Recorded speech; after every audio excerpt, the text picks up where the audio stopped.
Si tu galères à réceptionner au volet, c'est peut-être pas parce que le service est trop fort, mais plutôt parce que tu as une mauvaise posture ou positionnement sous le ballon au moment de ta réception. Du coup, aujourd'hui, on va avoir 4 points pour s'améliorer en réception au volet. C'est parti. Alors, la base de la réception, déjà avant tout, on va vouloir avoir une bonne posture avant, pendant et après la réception. Et cette posture-là, elle va se décliner en plusieurs étapes. Du coup, on va vouloir avoir les pieds assez écartés, un peu plus que la largeur des épaules. On va vouloir avoir les genoux fléchis, d'accord, mais prêts à bouger. Du coup, les pieds ils vont être ok en surélévation. On va surélever un petit peu les talons pour pouvoir être prêt à réagir. On va avoir le dos légèrement arrondi, d'accord, une position un peu similaire à celle d'un papy sur sa canne, pour pouvoir absorber au mieux le ballon et laisser à nos bras, d'accord, un certain espace pour pouvoir réceptionner correctement et amortir le service si jamais il est un peu fort. Et on va essayer d'avoir ok, ce gainage aussi au niveau des abdominaux pour ne pas tourner, d'accord? On va essayer de garder cette posture face au filet, face à la balle et orienter simplement le ballon avec le plateau, ce qui sera notre deuxième point super important pour faire une bonne réception. Du coup, comme j'ai pu l'expliquer juste avant, il va falloir orienter son plateau correctement pour amener la balle au bon endroit. Mais avant d'orienter son plateau correctement, il va falloir qu'on crée de la bonne manière. Pour faire sa manchette, pour créer un plateau, on va vouloir joindre les mains, surtout pas croiser les doigts, d'accord? Mais bien passer les mains l'une par-dessus l'autre ou en position ouverte comme ça. Moi, je le fais les poings fermés. Euh, c'est propre à chacun. Ensuite, point très important, il va falloir, ok, quand on va chercher à faire son plateau, on va chercher à tirer le plus possible au niveau de ses bras pour avoir un plateau assez rigide. La plupart des gens qui débutent au volley ne font que la moitié des choses en attachant leurs mains, mais pas en rigidifiant leur plateau, ce qui va permettre à la balle de les, enfin, de les agresser entre guillemets et ça va vous empêcher de contrôler réellement le ballon. En fait, vous allez toujours avoir une part euh, de votre plateau qui va subir en fait l'action du ballon et vous ne serez pas en maîtrise totale. Plus votre plateau est ferme, plus vous aurez de chance, d'accord, de envoyer le ballon là où vous le souhaitez. Et pour l'envoyer là où on le souhaite, on va jouer sur l'orientation du plateau, du coup la position des épaules, ce qui ne veut pas dire d'accord que notre bassin va devoir tourner. Comme je l'ai dit sur le premier point, on va essayer de rester le plus face au fil possible. Ok, maintenant que tu as la posture et le plateau, il va falloir que tu gères ton déplacement.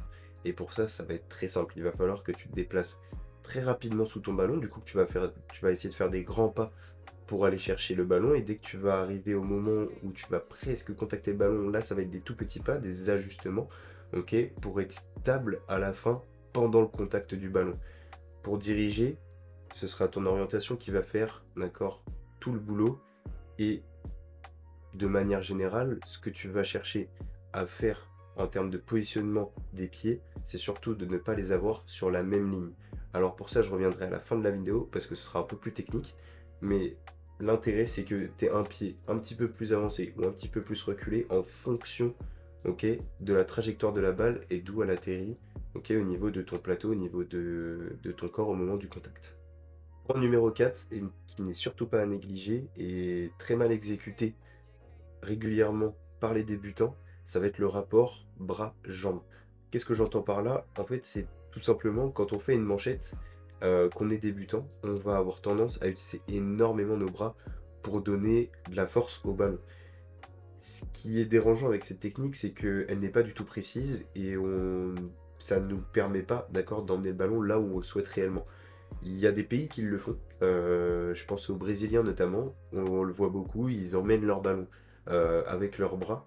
Nous, en France et même dans les pays plutôt européens, on a beaucoup plus tendance à utiliser nos jambes pour donner en fait cette puissance, cette force au ballon et garder notre orientation en fait stable.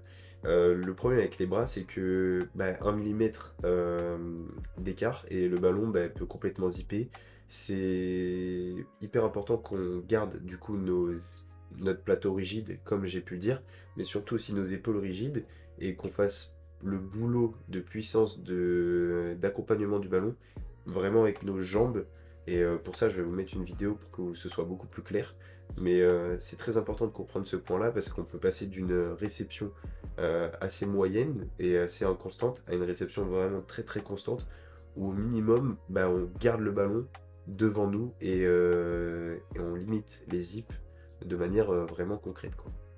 Et le petit bonus par rapport au déplacement, ce que je vous invite à comprendre, vous pourrez en débattre dans les commentaires si vous le souhaitez. Moi, l'image que j'aime me donner, c'est si la balle atterrit au moment de votre contact entre vos genoux et votre hanche, vous allez avoir du coup le pied euh, qui est opposé à la direction où vous voulez envoyer le ballon devant. Si le ballon arrive entre vos hanches et votre poitrine, vous allez vouloir avoir le pied qui est opposé à la direction où vous voulez envoyer le ballon derrière. Et si ça atterrit au-dessus de votre poitrine, là vous allez passer sur une réception à 10 doigts. Du coup, vous allez replacer votre pied devant pour emmener la balle dans la direction de vos hanches. Si tu es resté jusqu'à la fin de la vidéo, sache que tout le contenu que tu viens de voir peut t'aider à faire un bond énorme en avant en réception. Alors n'hésite pas à appliquer tous les conseils. Et s'il y a des choses que tu n'as pas bien compris, n'hésite pas à venir me voir en commentaire ou à checker mon e-book qu'il y a en description. Je t'invite à t'abonner. Si tu veux plus de contenu de ce type-là, n'hésite pas aussi à me le dire en commentaire. Je te dis à la prochaine. C'était Lindsay. Tchuss.